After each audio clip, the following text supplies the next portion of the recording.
Hi, my name is Cher Bond, and I do wildlife rescue. She was just talking about wildlife rescuers. And I specialize in the skunk, and started an organization about 18 years ago called Skunks.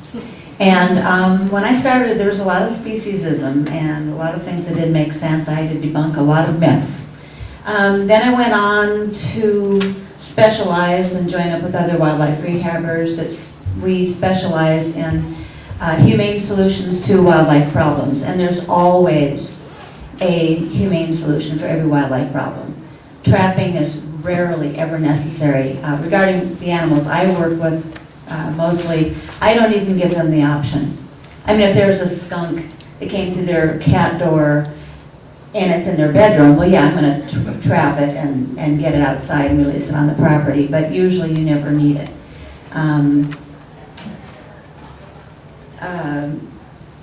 Now, as far as feral cats and skunks, as a wildlife rehabber, I used to hear a lot of grumbling. I always like to take all viewpoints. I'm not a real radical animal rights person. I really do listen to all sides and try to come up with win-win solutions. I've been around on lists with a lot of rehabbers that the reason why they're upset about feral cats is, the main reason is because they say, and it's basically true, but they say that the feral cat is not native. Well, they're native now, but they haven't been native as long. I mean, the coyote hasn't been all over the United States for a long time either. And it's the Virginia opossum, so obviously it's not the California opossum, they're here now. But anyway, it's because we get a lot of, the most vulnerable wildlife are rabbits and birds. And cats have something in their saliva and in their claws that if you even just, you don't even have to even break the skin barely, just barely scratch or bite one of these particular animals, they'll die. If you don't get antibiotics from them immediately, within 24 hours, they're going to die. So the thing is, we're all suffering, just like most animal rescuers, and if the majority of the animals we're getting are cat-caught birds, cat-caught rabbits, cat-caught squirrels, cat-caught, everything. That's what creates the problems. Like, why are they there? And it's creating more work for us. But I worked with actually one of Christie's main people, Diana, and we came up with a program called TNR Plus. And TNR is great. But there's a way to do it so that it doesn't have a negative impact on wild animals. And so I actually go around to a lot of cat groups around the United States, or I do it online, or take situations park at park, or one place at a time. And the most important thing is how you feed these feral cats. I want to find out something about the audience. How many people here are cat rescuers? A lot of you. And do you all do TNR Plus? Yeah. I mean TNR, I'm sorry. I don't know what it is. Yeah, I'm getting to that. Do any of you have problems with wild animals coming and eating with the animals? Do you ever get skunks? Yep. Raccoons, opossums, maybe squirrels? The most important thing to do is to feed the animals and take the food with you when you leave. And I invite, how many of you are wildlife rehabbers or on education, do outreach programs and get a lot of calls and, okay. Don't give trapping as an option because if they think there's an option there, they'll take the easy way. Just tell them to supervise the feeding. If they're homeowners, and I know you all get calls from homeowners, just say that if all you have is 10 minutes, go out and file your nails, read your mail, make your cell phone calls, or eat your lunch outside while your cats are eating, whether they're feral or your outdoor cats, or even dogs. And take it in with you when you go. You can train them to, even feral cats, to come when they're called. There was a case several years ago where there's a feral cat group in Sacramento, and they called me very upset and very honest. It's a hard thing to admit that you've made a big boo-boo. And 160 skunks and some tuxedo cats were killed by the county because of the way these feral cat colonies, that these professionals were, the way they were doing it, and so all these animals died as a result. So they said, please come and help us. Tell us what we're doing wrong. So I did a 6-day feral cat wildlife impact study that, as far as I knew, I'd never done before. I didn't even know what I was doing. I just kind of took what I knew and some common sense and did it, and it worked. At the end of this study, we were supposed to meet with, it was them and us, the county, the health department, the marina, Sacramento, all the people that were against the feral cat management, and then us, that was the feral cat people, and me, and other people like us. And I was told that there's no way that you're going to get these cats to come, and when you're called, because they don't like being around people. Well, that's not true.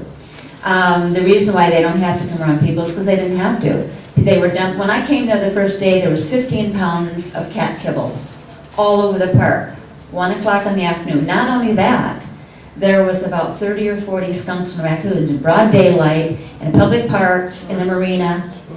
No wonder they came out and they shot them. And it was a very smelly experience, I hear, you know, when this was going on.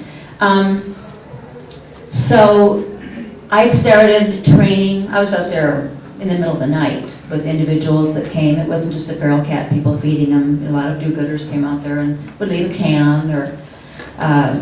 So I told everybody, I put signs up. I had meetings with the feral cat people and said that take the food with you when you go. And they're saying, well, we don't have time to just stand around and wait for these animals to eat. You know, we got to go and drop off food at other colonies.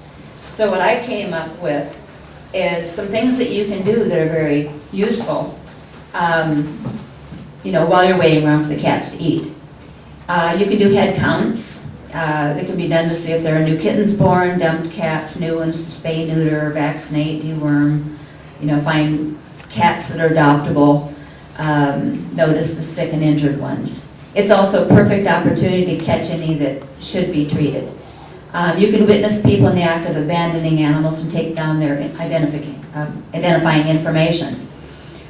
You can pick up litter and cat food, because if you're out there and you leave cans or there's litter around and they draw rats and things like that, it's going to give them a bad name, the county or the local people, because there's always litter around. So you can check water containers for suspicious materials like poison and antifreeze. I found it 2 of the days that I was there, and 6. So, and then you can do maintenance on the cat condos, which I'll get into next. You can educate people. But just standing there for an extra 10 minutes, you'd be surprised how many people come in a park or public places. You can enlist more volunteers and donations. You can get petition signatures, and there's all kinds of things you can do. I have a handout that was going through. Some of you came in late, so maybe it's made its way to the back. They're all gone from here. Oh, there's some back there. So be sure to get them, because I have a picture on there of the feral cat condo. And I know you can't build structures in every park and every public place, but sometimes you can. And the thing is, wild animals can't always get up on these feeding stations. They're about 4 feet tall, and there's a higher one for the better jumpers.